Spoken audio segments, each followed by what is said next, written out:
नमस्कार। 24 moon times news में आपका स्वागत है। मैं अतुल उपाध्याय आपके साथ फिर से एक बार। कांग्रेस नेता राहुल गांधी ने सोमवार को दिल्ली में अपनी पहली रैली की। यह रैली इसीलिए भी खास थी क्योंकि राहुल गांधी ने अपने वो पत्ते खोले जो आज तक नहीं खोले थे। यानी दिल्ली का जो चुनाव है वो बहुत ज्यादा दिलचस्प हो रहा है। दिन पर दिन उसकी दिलचस्पी बढ़ती जा रही है। दिलचस्प इसलिए हम कह रहे हैं क्योंकि राहुल गांधी ने अरविंद केजरीवाल पर इस बार जो हमला किया है वो बाकी थोड़ा अलग है। बीजेपी से ज्यादा अरविंद केजरीवाल पर इस दौरान राहुल गांधी हमलावर नजर आए। शीला दीक्षित पर लगे आरोपों को गिनाते हुए पूछा, आम आदमी पार्टी भ्रष्टाचार की तो बातें खूब करते हैं, लेकिन दिल्ली में जो भ्रष्टाचार हुआ उसका जवाब कब देंगे? आम आदमी पार्टी कहती है थी कि दिल्ली साफ कर दूंगा, भ्रष्टाचार मिटा दूंगा, दिल्ली को पेरिस बना दूंगा। उन वादों का क्या हुआ? राहुल गांधी ने प्रदूषण, महंगाई समेत उन सभी मुद्दों पर घेरा जिस पर आम आदमी पार्टी बात करना पसंद तक नहीं करती है। इसी रैली के साथ ही राहुल गांधी ने कांग्रेस का चुनावी एजेंडा सेट कर दिया। बाद में अरविंद केजरीवाल ने भी इसका जवाब दिया। राहुल गांधी ने कहा, अरविंद केजरीवाल ने भ्रष्टाचार हटाने की बात कही थी, क्या उन्होंने भ्रष्टाचार हटाया? दिल्ली में प्रदूषण, भ्रष्टाचार, महंगाई बढ़ रही है। केजरीवाल जब आए तो कहा कि दिल्ली साफ कर दूंगा, भ्रष्टाचार मिटा दूंगा, दिल्ली को पेरिस बना दूंगा, लेकिन अब हालत ऐसे हैं कि भयानक प्रदूषण है, लोग बीमार रहते हैं, लोग बाहर नहीं निकल पा रहे। केजरीवाल ने महंगाई कम करने के लिए कहा था, महंगाई तो कम हुई नहीं बल्कि और बढ़ रही है। कांग्रेस नेता ने कहा कि शीला दीक्षित ने दिल्ली की मुख्यमंत्री रहते जैसे सरकार चलाई उसका कोई मुकाबला नहीं कर सकता। दिल्ली की कुर्सी की लड़ाई में कांग्रेस ने अब तक सीधा हमला करने का रुख अपना लिया है। कांग्रेस की तरफ से राहुल गांधी मैदान में उतरे हैं। राहुल गांधी ने अपनी पहली ही सभा में साफ कर दिया कि लोकसभा का साथ अब बीते दिनों की बात है। राहुल ने अपनी पहली सभा में जिस तरह से आम आदमी पार्टी और अरविंद केजरीवाल पर निशाना साधा, उससे तो साफ है कि कांग्रेस दिल्ली में अपनी जमीन तलाशने को लेकर इस बार बहुत सीरियस है। राहुल गांधी ने पीएम मोदी के साथ ही केजरीवाल पर निशाना साधा। राहुल गांधी ने कहा, आम आदमी पार्टी के संयोजक भी प्रधानमंत्री की तरह ही प्रचार प्रसार और झूठे वादे करने की रणनीति पर अमल करते हैं। दरअसल दिल्ली के सीलमपुर इलाके में एक जनसभा थी। जिन जनसभा में कांग्रेस नेता पहुंचे, उन्होंने कहा, क्या अरविंद केजरीवाल ने आरक्षण के बारे में कभी बोला? वह एक शब्द नहीं बोलते। राहुल गांधी ने कहा, जब मैं जाति जनगणना की बात करता हूं तो नरेंद्र मोदी जी और केजरीवाल जी के मुंह से एक शब्द नहीं निकलता। दोनों चाहते हैं पिछले वर्ग, दलित, आदिवासी और अल्पसंख्यकों की भागीदारी ना मिले। उन्होंने दावा किया कि लंबे लंबे भाषण मोदी जी करते हैं और केजरीवाल जी भी करते हैं, लेकिन जब भागीदारी देने की बात आएगी तो सिर्फ कांग्रेस ही इसे पूरा करेगी। उन्होंने आम आदमी पार्टी के संयोजक यानी कि अरविंद केजरीवाल को खुला चैलेंज दे दिया। कहा कि केजरीवाल जी सार्वजनिक रूप से कहे कि वह आरक्षण की सीमा बढ़ाना चाहते हैं और जातिगत जनगणना करवाना चाहते हैं। राहुल गांधी के हमले के बाद आम आदमी पार्टी के मुखिया अरविंद केजरीवाल का जवाब भी आया। उन्होंने कहा, कांग्रेस नेता राहुल गांधी अपनी पार्टी को बचाने की कोशिश कर रहे हैं जबकि वह देश को बचाने के लिए लड़ रहे हैं।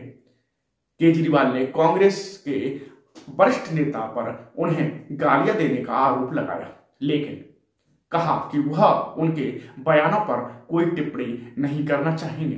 केजरीवाल ने एक और ट्वीट किया जिसमें उन्होंने बीजेपी पर निशाना साधा। केजरीवाल ने कहा, क्या बात है, मैंने राहुल जी पर एक ही लाइन बोली और जवाब बीजेपी वालों से आ रहा है। बीजेपी को देखिए कितनी तकलीफ हो रही है। शायद दिल्ली का यह चुनाव कांग्रेस और बीजेपी के बीच सालों से पर्दे के पीछे चल रहा है, जुगलबंदी पर से पर्दा हटा देगा। दरअसल केजरीवाल की टिप्पणी पर बीजेपी के सोशल मीडिया की तरफ से अमित मालवीय ने कहा कि देश की चिंता बाद में करना, अभी नहीं, दिल्ली अभी तो आप दिल्ली बचा लो। यह लोकसभा चुनाव के समय से ही साफ है कि राहुल गांधी संविधान और जाति जनगणना के मुद्दे पर ही कांग्रेस की चुनावी चाल लगातार चल रहे हैं और दिल्ली चुनाव में भी उन्होंने इन दोनों पत्तों के जरिए ही बीजेपी और आम आदमी पार्टी दोनों को घेरने की कोशिश की है। इस चुनावी टकराव ने दिल्ली के मतदाताओं के बीच एक नई बहस छेड़ दी है। कांग्रेस और आम आदमी पार्टी दोनों ही पार्टियां अपने अपने मुद्दों को जोर शोर से उठा रही हैं, मतदाताओं को अपनी ओर आकर्षित करने की कोशिश कर रही हैं। राहुल गांधी ने अपने भाषण से एक बात तो तय कर दी कि यह चुनावी मुकाबला बहुत रोमांचक होने वाला है, बहुत दिलचस्प होगा। साथ ही उन्होंने उन अटकलों पर विराम लगा दिया जिसके मुताबिक कांग्रेस दिल्ली में आम आदमी पार्टी को वॉक ओवर देने जा रही थी या बिना मुकाबले के ही हथियार डाल रही थी। राहुल गांधी ने दिल्ली के सीलमपुर में रैली को संबोधित करते हुए प्रधानमंत्री मोदी और दिल्ली के पूर्व मुख्यमंत्री अरविंद केजरीवाल पर तीखा प्रहार किया। उन्होंने अपने भाषण में महंगाई, जातीय जनगणना, दलितों, पिछड़ों, आदिवासियों के हक की लड़ाई पर जोर दिया। राहुल गांधी ने कहा, कांग्रेस की सरकार बनने पर जातीय जनगणना कराई जाएगी और दलित, पिछड़ों, आदिवासियों की सत्ता में भागीदारी सुनिश्चित की जाएगी। इस भाषण के बाद यह साफ हो गया कि कांग्रेस आगामी चुनाव में पूरी ताकत से लड़ेगी और अपने मुद्दों को जोर शोर से उठाएगी। राहुल गांधी ने अपने भाषण में बीजेपी और आम आदमी पार्टी दोनों पर जमकर निशाना साधा। कहा, कांग्रेस मोहब्बत की दुकान हर जगह खोल रही है। कांग्रेस और बीजेपी की यह रणनीति भी दिख रही है क्योंकि दोनों के ही दलों ने उनके खिलाफ मजबूत उम्मीदवार उतारे हैं जो कि अरविंद केजरीवाल की राह को मुश्किल कर रही है। हालांकि केजरीवाल अब भी कांग्रेस पर कड़े प्रहार नहीं कर रहे क्योंकि उन्होंने यह भी कहा कि वह राहुल गांधी के बयानों पर कोई टिप्पणी नहीं करना चाहते कि शायद उन्हें लग रहा है कि कांग्रेस के साथ उनका गठबंधन हो सकता है और इसी के चलते वह कांग्रेस पर टिप्पणी नहीं कर रहे क्योंकि उनका निशाना सिर्फ और सिर्फ बीजेपी है। कांग्रेस के पास हालांकि इस चुनाव में चुनौतियां भी बहुत हैं। वह 2015 और 2020 के चुनाव में एक भी सीट हासिल नहीं कर पाई थी, जबकि 2013 में आम आदमी पार्टी की सरकार बनने से पहले कांग्रेस ने लगातार 15 सालों तक दिल्ली पर शासन किया।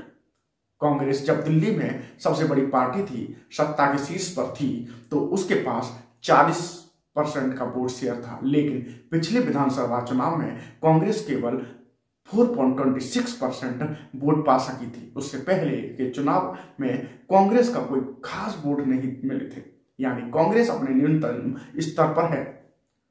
अब इससे नीचे वो भला क्या ही जा सकती है, तो उसके पास जीतने के लिए पूरा जहान है। कांग्रेस को अपनी विरासत और मुस्लिम मतदाताओं से उम्मीद है। जैसा कि कई वरिष्ठ पत्रकार और आम आदमी पार्टी को बेहद नजदीक से देखने वाले लोगों भी कहते हैं, मुफ्त बिजली और मुफ्त पानी का केजरीवाल का वादा अभी भी है। हर दिन दल को इससे निपटना होगा। कांग्रेस ने इसी के जवाब में प्यारी दीदी योजना की घोषणा की। कांग्रेस की तरफ से अगर मुस्लिम मतदाता वापस होते भी हैं तो जो वो उम्मीद लगाकर बैठे हैं वह कांग्रेस कुछ सीटें जीत भी सकती है।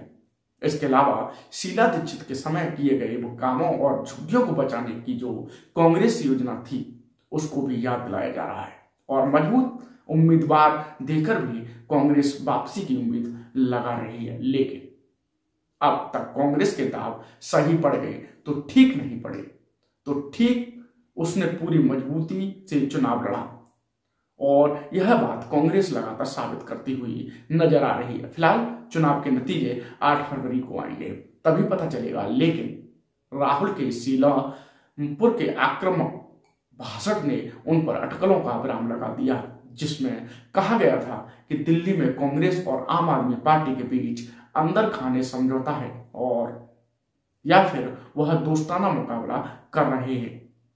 अब देखना होगा कि चुनाव के नतीजे 8 फरवरी को आने वाले हैं। कौन सी पार्टी विजय घोषित होती है, कौन सरकार दिल्ली में बनती है, ये तो फाइनल रिजल्ट 8 फरवरी को ही पता चलेगा। आज के लिए सिर्फ इतना ही।